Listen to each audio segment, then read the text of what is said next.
மதுபான கடைகள மூடணும்னு சொல்லிட்டு யாருமே மூடல. டிஎம்கே ஆட்சியில வந்து ஒரு தனியா ஒரு ஒரு 50 தனியார் மதுபான கடைகளுக்கு கூட பர்மிட் குடுத்தது தான் அவங்களோட சாதனையே தவிர, அவங்க பெருசா ஒண்ணும் மூடுன மாரி தெரியல. இப்ப தளபதி விஜய் அவர்கள் ஒரு 500 மதுபான கடைகள மூடப் போறோம் அப்படிங்கிறது உண்மையிலே ஒரு மிகப்பெரிய நல்ல விஷயம் தான்.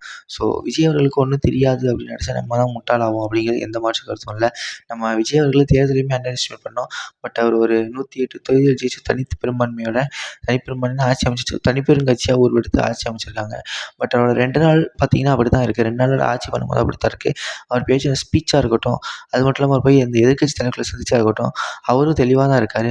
நம்ம அவர புடிக்கணுங்கிறதுக்காக நம்ம அண்டர் எஸ்டிமேட் பண்ணலாமே தவிர, பட் அவர் தெளிவா என்ன பிளானோட வந்திருக்காரு அப்படிங்கிற எந்த மாற்று கருத்தும் இல்ல. ஸோ விஜய் அவர்கள் எந்த மாரியான நிர்வாகத்த குடுக்க போறாரு? ஏன்னா எல்லாருமே செலிப்ரேட் நம்ம தலையில வச்சு கொண்டாடினோம். பட் அவரோட நிர்வாகம் எந்த அளவுக்கு இருக்க போறோம் அப்படிங்கிறத பொறுத்து இருந்து தான் பார்க்கணும். அதுதான் கண்டிப்பா அவரோட அடுத்த வருஷம் அரசியல டிஃபைன் பண்ண போகுது. தமிழ்நாட்ட டிஃபைன் பண்ண போகுது. ஸோ இது குறித்து உங்களுக்கு கமெண்ட் என்னங்கிறத கமெண்ட்ல கமெண்ட் பண்ணுங்க. எவ்வளவுதான் கூவி கூப்பிட்டாலும் யாரும் நம்ம சப்ஸ்கிரைப் பண்ண மாட்டாங்க. நம்ம வேலையை நம்ம ஒழுங்கா பார்த்துட்டு செஞ்சுட்டு முயற்சி பண்ணோம்னா தானா வரும், நிச்சயமா வரும்.